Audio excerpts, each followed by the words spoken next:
So this video is about the little things. I'm going to start with cooling for road trips of, some 5 days or so.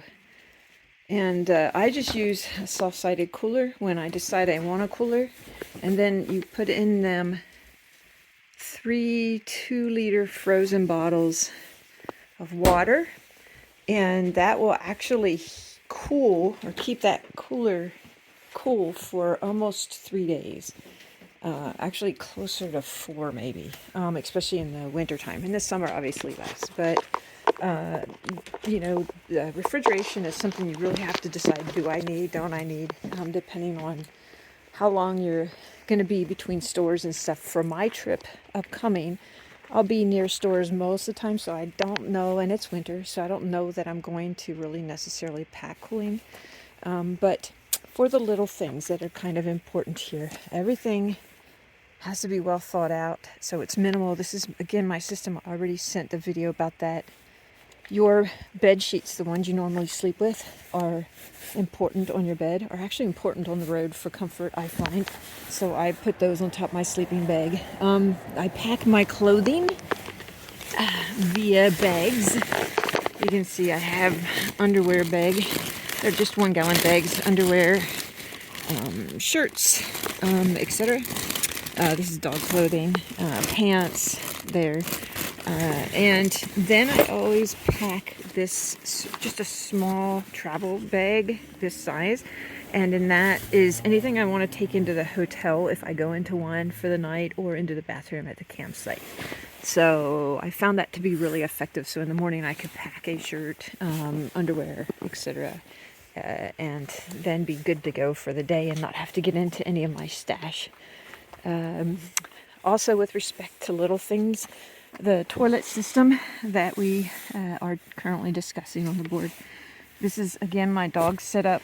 So my bed, my dog's day setup. He has a night setup back there. But in the daytime, he spends here.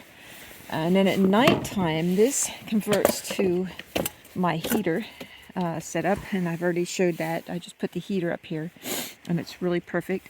And then this is my toilet, and you can see if I come up and put the seat forward as far as it will go, I actually have sufficient room to use the toilet for those nighttime adventures. And I tend to actually straddle this backwards.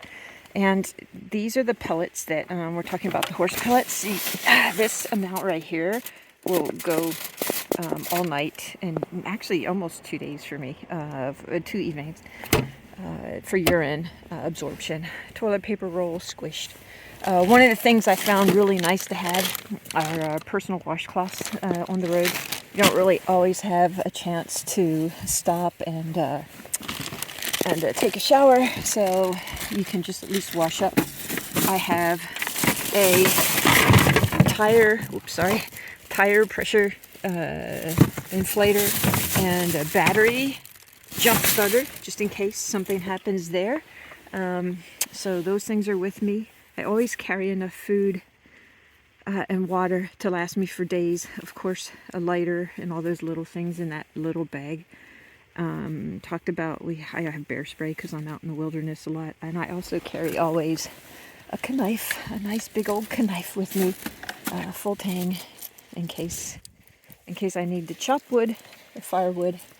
And so far I've not really been suspected of anything. If people ask about the legality, well, I'm camping, I'm a woman, I'm by myself, haven't had issues yet.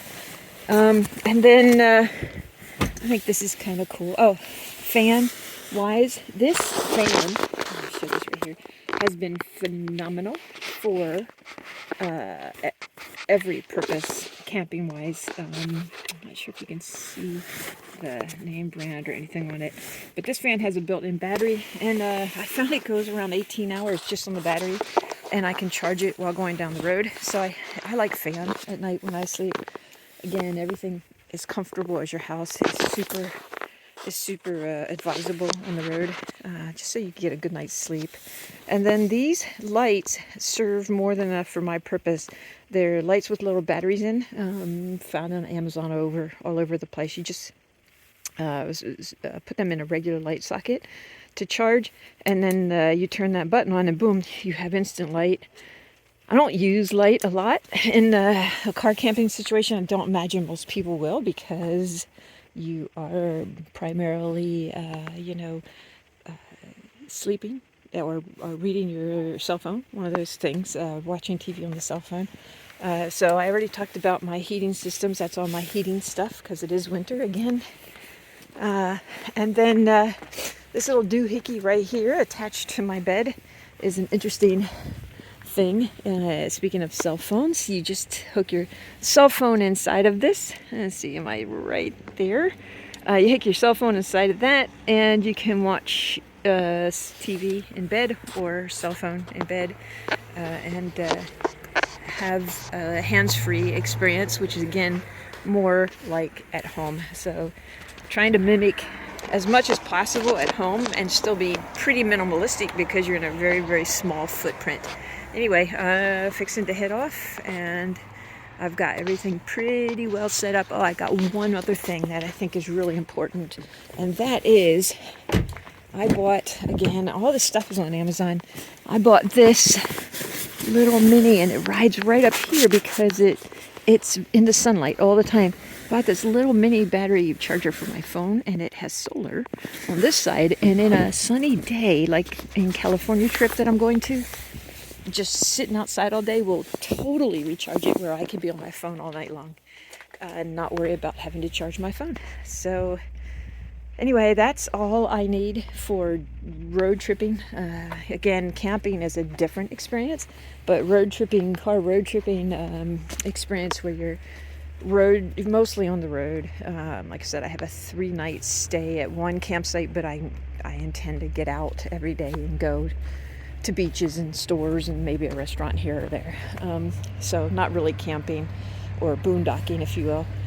This is a good setup for that kind of a camping. And honestly, if I was going to do a boondocking or a camping setup, I would do a lot of things very different. But for just general overall car camping, this is a phenomenal setup for me. And the bathroom inside of the car makes every difference in the world to me as a 60-year-old woman.